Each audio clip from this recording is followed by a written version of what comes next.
আজ আমরা জানবো হচ্ছে এবিজি। মেডিকেল টার্মে এবিজির ফুল ফর্ম হচ্ছে arterial blood gas. Arterial blood gas কি?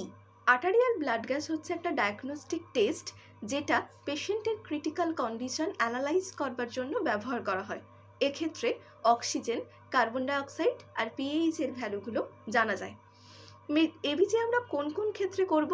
পেশেন্টের লিভার ফাংশন জানবার জন্য, এছাড়াও কোনো কোনো মেটাবলিক বা রেসপিরেটরি প্রবলেম জানবার জন্য, যেমন সিওপিডি, অ্যাসমা, এই ক্ষেত্রে কখনো কখনো এবিজি করা যেতে পারে।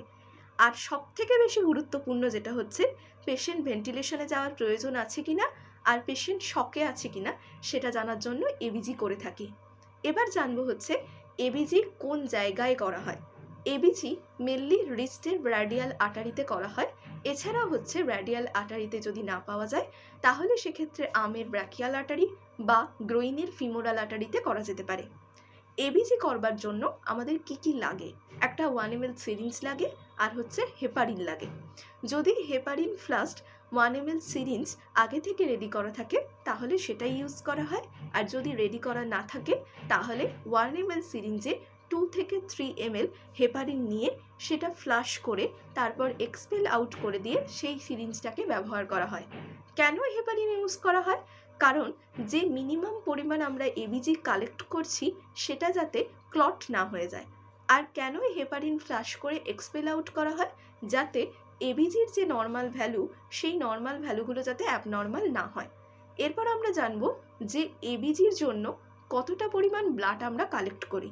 মিনিমাম 0.3 ml ব্লাড কালেক্ট করতেই হয়। এবিজির নর্মাল ভ্যালু কী কী জানবো? নর্মাল ভ্যালু জানার জন্য pH, partial pressure carbon dioxide, partial pressure oxygen আর বাইকার্বনেট এর নর্মাল ভ্যালু জানা প্রয়োজন। পিএইচের নর্মাল ভ্যালু থাকে 7.35 থেকে 7.45। পার্টিয়াল প্রেশার কার্বন ডাইঅক্সাইডের নর্মাল ভ্যালু থাকে 35 থেকে 45 mmHg। বাইকার্বনেটের নর্মাল ভ্যালু থাকে 22 থেকে 26 মিলি ইকুইভ্যালেন্ট পার লিটার। আর পার্টিয়াল প্রেশার অক্সিজেনের নর্মাল ভ্যালু থাকে হচ্ছে 80 থেকে 100 mmHg। এবার জানবো যে এবিজি আমরা কিভাবে অ্যানালাইজ করি। এর অ্যানালাইসের হচ্ছে 3টে স্টেপ আছে। প্রথম স্টেপে আমরা দেখব যে পিএইচটা অ্যাসিডোসিস নাকি অ্যালকালোসিস। আমরা প্রথমেই জানি যে পিএইচ লেভেল যদি 7.35 এর নিচে হয় তাহলে তখন অ্যাসিডোসিস হয়, আর যদি 7.45 এর বেশি হয় তাহলে সেটা অ্যালকালোসিস বলা হয়।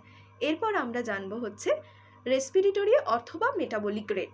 এক্ষেত্রে একটা পন্থা ইউজ করা হয় যাকে বলা হয় হচ্ছে রোম। রোমের ফুল ফর্ম কি? রেসপিরেটরি অপোজিট আর মেটাবলিক ইকুয়াল। রেসপিরেটরি অপোজিট কখন হয়? যখন পিএইচ, এক্ষেত্রে হচ্ছে পিএইচ আর হচ্ছে পার্টিয়াল প্রেশার কার্বন ডাইঅক্সাইড মেজার করা হয়।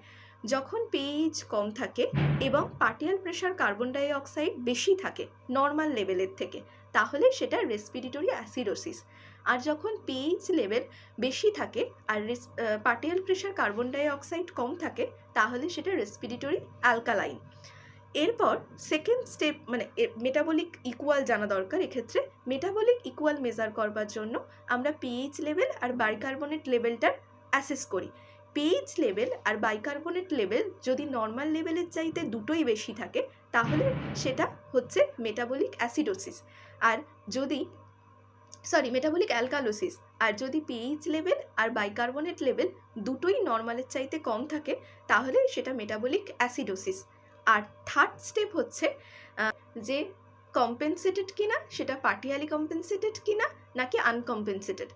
ফুললি কম্পেনসেটেড তখন হয় যখন পিএইচ লেভেলটা নর্মাল থাকে কিন্তু পার্টিয়ালি প্রেশার কার্বন ডাইঅক্সাইড লেভেল আর হচ্ছে বাইকার্বনেট লেভেলটা কম থাকে। আর পার্টিয়ালি কম্পেনসেটেড তখন হয় যখন pH level, partial pressure carbon dioxide level আর বাইকার্বনেট লেভেল তিনটেই নর্মাল লেভেলের চাইতে কমে যায়। আর আনকম্পেনসেটেড কখন হয়? যখন পিএইচ লেভেলটা কম থাকে তার সাথে সাথে পার্টিয়াল প্রেশার কার্বন ডাইঅক্সাইড লেভেল অথবা বাইকার্বনেট লেভেল এই দুটোর মধ্যে যে কোনো একটা লেভেল কম থাকে তখন তাকে হচ্ছে আনকম্পেনসেটেড বলা হয়। এবার এই যে পিএইচের নর্মাল লেভেল জানলাম, সেটাকে কিভাবে ডিটারমাইন করতে হয় জানলাম, অ্যানালাইজ করতে হয় জানলাম। এবার আমরা একটা উদাহরণ দিচ্ছি এবং উদাহরণ দিয়ে জানার চেষ্টা করব যে এবিজি অ্যানালাইসিস করে আমরা কি পেলাম।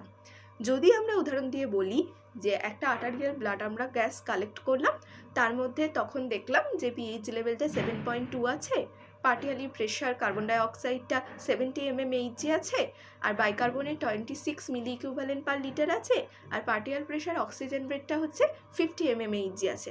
তাহলে আমরা কি ইন্টারভেনশনে আসতে পারি? পেশেন্টটার রেসপিরেটরি অ্যাসিডোসিস আনকম্পেনসেটেড আছে। কেন বলবো?